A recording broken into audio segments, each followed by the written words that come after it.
नमस्कार दोस्तों, मेरा नाम है सुथार हर्ष और आपका एक बार फिर से स्वागत है हमारी चैनल बाजार ब्लॉक में। आप सभी लोग आज अपने कैलेंडर पर 1 फरवरी का वेट कर रहे हैं। क्यों? क्योंकि 1 फरवरी को आ रहा है हमारा 2026 का बजट।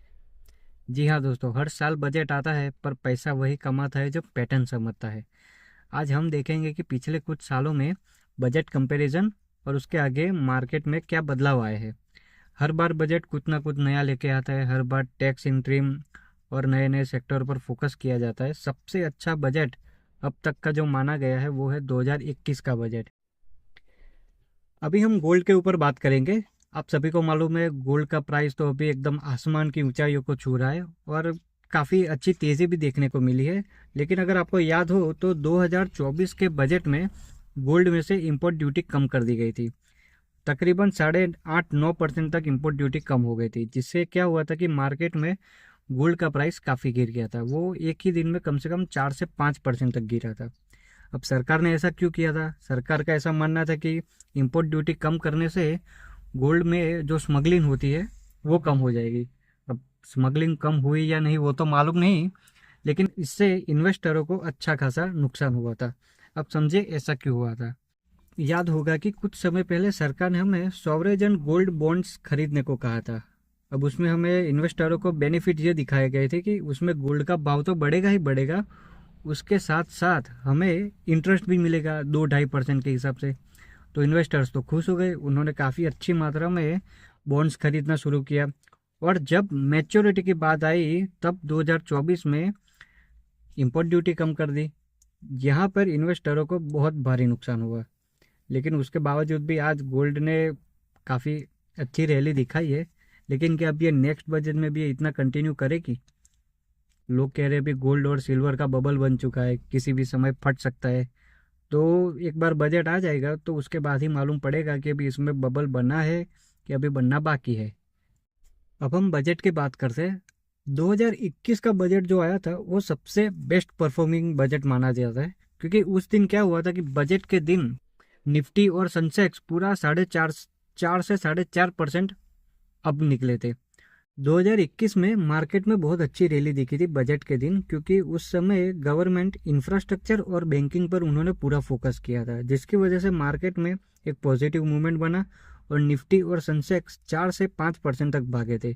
और उसी बात आप 2020 का बजट देखिए, उसमें मार्केट 2 से 2.5% गिर गया था, क्योंकि जो टैक्स का नया रिजिम बाहर आया था वो इन्वेस्टर्स को पसंद नहीं आया था, जिसकी वजह से उस दिन मार्केट में 2 से 2.5% की गिरावट देखी थी।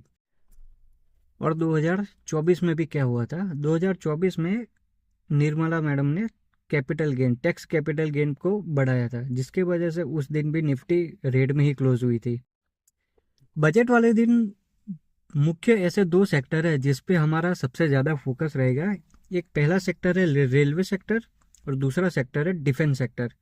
आप देख रहे होंगे कि कुछ सालों से रेलवे सेक्टर में बहुत सारे नए नए बदलाव हो रहे हैं, नई नई ट्रेन्स हमारे भारत में आ रही है। वंदे भारत एक्सप्रेस हो गई, अमृत भारत एक्सप्रेस हो गई, नमो भारत, वंदे मेट्रो और बुलेट ट्रेन जैसी और भी ट्रेनें हमारे भारत देश में अभी आने वाली है। कुछ ट्रेनें तो आ गई है और उसका भी गिनती बढ़ानी पड़ेगी। और दूसरा सेक्टर है हमारा डिफेंस सेक्टर, जिसमें हमारा भारत देश आत्मनिर्भर पर पहले से ही फोकस कर रहा है, क्योंकि वो डिफेंस सेक्टर में और भी ज़्यादा बढ़ोतरी करने वाला है। हर बार बजट में डिफेंस के ऊपर एक बहुत ही अच्छा बजट आता है और डिफेंस सेक्टर में भी कुछ समय में बहुत अच्छी तेज़ी दिखने को मिली है। तो ये दो सेक्टर ऐसे हैं, रेलवे और डिफेंस, जिसमें हम फोकस कर सकते हैं, जिसमें हम एक अच्छी फ्यूचर के लिए हम एक अच्छा सा उसमें इन्वेस्टमेंट भी कर सकते हैं। और दूसरा एक चैलेंज ये रहेगा कि हमारे अमेरिकी के राष्ट्रपति डोनाल्ड ट्रंप साहब, ये हर बार कुछ ना कुछ नया लेके आते हैं। हर बार उनके टैरिफ के ट्रेड वॉर के चक्कर में हमारी मार्केट में काफ़ी गिरावट देखने को मिली है। 2025 से लेकर अब तक एफआईआईस ने 1 लाख करोड़ से ज़्यादा के शेयर इंडियन मार्केट से बेच निकाले हैं। ऑलमोस्ट एफआईआईस इंडियन मार्केट से निकल चुके हैं और अभी भी वो काफ़ी भारी मात्रा में बिकवाली कर रहे हैं, जिसकी वजह से हमारे मार्केट में काफ़ी अच्छा असर पड़ा है। आप देखेंगे कि 2025 में हमारे निफ्टी ने सिर्फ 8 से 9% का ही रिटर्न दिया है। और उसके सामने अगर हम देखेंगे तो बाकी सारी कंट्रीज़ की इंडेक्सेस ने कम से कम 20% से ज़्यादा की इंटरेस्ट दिया है। और उसमें सबसे ज़्यादा मेजर कारण है एआई का। और इंडिया उसमें अभी बहुत पीछे, एआई डेवलपमेंट में इंडिया अभी काफ़ी पीछे है। इसमें अमेरिका है और बहुत सारी फॉरेन कंट्रीज़ है जो एआई सेक्टर में काफ़ी आगे निकल गई है। तो इसकी वजह से भी हमारे इंडेक्स में काफ़ी गिरावट देखने को मिल रही है। रिन्यूएबल एनर्जी पर बहुत सारा फोकस रहेगा, जैसे कि सोलार और ग्रीन हाइड्रोजन। सिर्फ हम जो गाड़ियाँ चलाते हैं उससे पोल्यूशन नहीं होता, और भी बहुत सारी चीज़ें, जैसे कि हम घर पे जो बिजली यूज़ करते हैं वो भी किसी न किसी पावर स्टेशन से आती है, जहाँ पे बिजली उत्पन्न करने के लिए बहुत सारे कोयले को जलाया जाता है, जो एक बहुत ही हानिकारक रूप में सामने आता है। जिसकी वजह से इस बार बजट में इसके ऊपर भी थोड़ा फोकस रह सकता है। नेक्स्ट सेक्टर जो है जिस पे गवर्नमेंट फोकस कर सकती है, जो है automobile, EV. Yes, EV cars. आप देख रहे हो अभी भारत में धीरे धीरे ईवी कार्स आना स्टार्ट हो गई है, जिस पर भी अभी गवर्नमेंट बहुत अच्छा फोकस कर सकती है। ईवी सेक्टर के ऊपर थोड़ा सा फोकस रह सकता है, क्योंकि मिडिल क्लास फैमिली अभी भी ईवी का अफोर्ड नहीं कर सकते। ईवी का इंफ्रास्ट्रक्चर, मैन्युफैक्चरिंग आज भी इतना महंगा है। गवर्नमेंट ने जीएसटी कम तो किया, लेकिन आज भी भाव तो वही के वही है, उसमें कोई भी कम हुआ नहीं है। जिसकी वजह से ईवी पर थोड़ा फोकस हो सकता है। चार्जिंग स्टेशन थोड़े बढ़ाए जा सकते हैं, जिससे ईवी को लोग ज़्यादा से ज़्यादा अफोर्ड कर सके। इन अब सभी सेक्टरों में अच्छी सी रैली तभी देख सकती है जब बजट में इसके ऊपर कोई पॉजिटिव बात हो सकती है, वरना फिर वही जो चल रहा है वही चलेगा। अगर कुछ बुरी न्यूज़ आई तो मार्केट में थोड़ी सी गिरावट भी देख सकते हो। अभी नेक्स्ट बात करते हैं तो टैक्सेशन। टैक्सेशन में आप देखोगे तो पिछले साल शॉर्ट टर्म कैपिटल गेन में 15% से 20%, पूरे 5% बढ़ा दिए थे। और लॉन्ग टर्म में 10% से 12.5%, मतलब 2.5% बढ़ा दिए थे। ये 2.5% लॉन्ग टर्म में, जब कोई आदमी अपने पूरी साल की मेहनत की कमाई, अपना इन्वेस्टमेंट इकट्ठा किया हुआ जब वो बेचता है मार्केट में, तब जब उसे वो 2.5% भरना पड़ता है, वो बहुत चुभता है। और अगर शॉर्ट टर्म में गलती से कमा लिया तो भाई 20%, शॉर्ट टर्म में तुमने पैसा कैसे कमा लिया, तो तुम मुझे 20% दो, गवर्नमेंट कह रही है।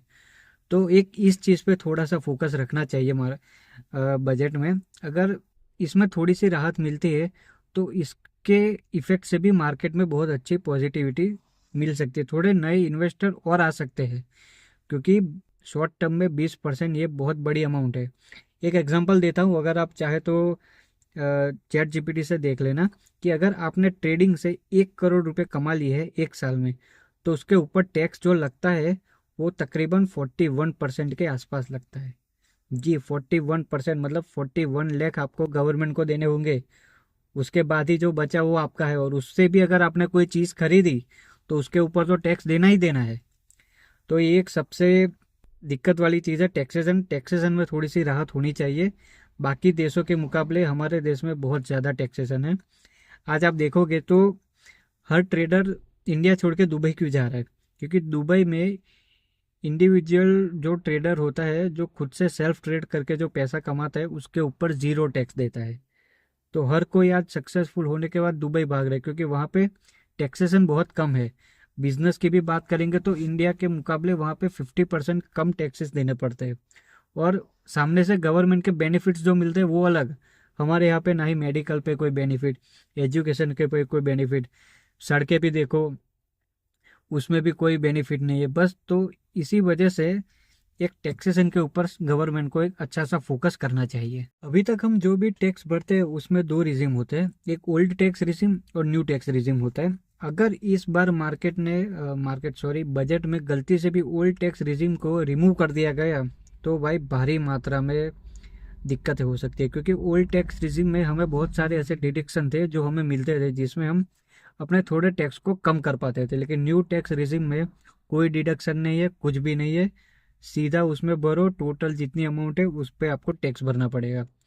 और इस बार काफ़ी हाई चांसेस मुझे लग रहे हैं कि होल टैक्स रिजिम को हटाया जा सकता है। और अगर होल टैक्स रिजिम को हटाया तो इन्वेस्टर्स के ऊपर इसका बहुत ही पैनी असर देखने को मिल सकता है। तीन चीज़ें ऐसी है जिसे हमें सबसे ज़्यादा फोकस करना चाहिए। पहला है, यूएस में बन रहा है एआई बबल। अगर ये एआई बबल फट गया तो ग्लोबल मार्केट पे इसमें बहुत ज़्यादा असर पड़ेगा, और ग्लोबल मार्केट में हमारा इंडिया पीछे कैसे रह सकता है। तो एक इस चीज़ पे सबसे ज़्यादा हमारी नज़र रहनी चाहिए कि एआई बस्ट, अगर जो सच में अगर ये बस्ट हुआ तो काफ़ी ज़्यादा असर हो सकता है। दूसरा हमारा चल रहा है ये इंडिया और यूएस के बीच जो हमारा ट्रेड वॉर चल रहा है, उसमें अगर उनका जो डील जो होने वाला है वो अभी डिले हुआ या फिर कैंसिल हुआ, तो हमारे टेक्सटाइल मैन्युफैक्चरिंग जो इंपोर्ट एक्सपोर्ट जो हमारी इंडस्ट्रीज है उस पर बहुत ज़्यादा असर हो सकता है। तो एक इस चीज़ पे हमें थोड़ा फोकस करना चाहिए। तो 2026 में अभी हमें जो बजट आ रहा है उसके उस दिन हमें कैसे ट्रेड करना चाहिए। देखो, सबसे पहली बात तो ट्रेडिंग के दिन, बजट के दिन बहुत ज़्यादा वॉलेटिलिटी रहती है। मार्केट एक ही झटके में ऐसे ऊपर, एक ही झटके में ऐसे नीचे हो जाएगी। आपको थोड़ा संभाल के ट्रेड करना है। जैसे कि हमने बहुत सारे सेक्टर्स के बारे में बात किया, जैसे कि railway sector, EV sector, automobiles, इन सब पे हमने बात किया। तो इन सब के अगर आप शेयर्स भी लेने जाओ तो भी उसमें वॉलेटिलिटी रहेगी। तो सबसे ज़्यादा सेफ ऑप्शन क्या रहता है कि एक ईटीएफ, इन सभी के ईटीएफ्स भी आते हैं। तो आप एक बार अपने रिसर्च के हिसाब से ईटीएफ्स पे भी फोकस कर सकते हो। 2026 का, इस साल का बजट बहुत ही इंपॉर्टेंट रहने वाला है, क्योंकि बहुत सारी जो पुरानी चीज़ें हैं जिससे हमारे मार्केट में काफ़ी सारा इम्पेक्ट हुआ है, तो देखते हैं कि सरकार इस पे फोकस करती है, किस तरह से उसमें नए बदलाव लाती है, और किस तरह से उसमें कुछ इम्प्रूवमेंट लाती है। तो ये इस बार का बजट 1 फरवरी को आ रहा है, तो सभी लोग देखिएगा किस तरह से बजट में क्या क्या नए चेंजेस आ रहे हैं, और संभाल के ट्रेड कीजिएगा। कैपिटल सेफ है, वो ही हमारा सबसे बड़ा महत्वपूर्ण चीज़ है। पैसे बने ना बने चलेगा, लेकिन जो हमारे पास कैपिटल है वो सेफ रहना चाहिए, वही हमारा सबसे बड़ा प्रॉफिट है। ठीक है। अगर सारा पैसा बस आपने ज़ीरो हीरो में लगा दिया तो पूरा जीरो भी हो सकता है। तो संभाल के ट्रेड कीजिएगा और अपने कैपिटल को सेव रखिएगा, और लॉन्ग टर्म के हिसाब से ही अपना माइंडसेट रखिए। लॉन्ग टर्म में तो ये सारे सेक्टर्स बहुत अच्छा परफॉर्म ही करने वाले हैं। और ट्रेडिंग भी अगर आप करते हो तो संभाल के ट्रेडिंग कीजिएगा, एसएल को बहुत ही स्ट्रिक्टली फॉलो कीजिएगा, और कम क्वांटिटी के साथ अपना ट्रेड एग्जीक्यूट कीजिएगा। तो चलिए दोस्तों, बजट के दिन एक बार फिर से मिलेंगे, किस तरह से बजट में क्या क्या नए चेंजेस हुए उसके ऊपर भी बात करेंगे, और भी कोई भी इन्फॉर्मेशन मार्केट से आती है तो हम उसके ऊपर भी चर्चा करेंगे। ठीक है। जय हिंद, जय भारत।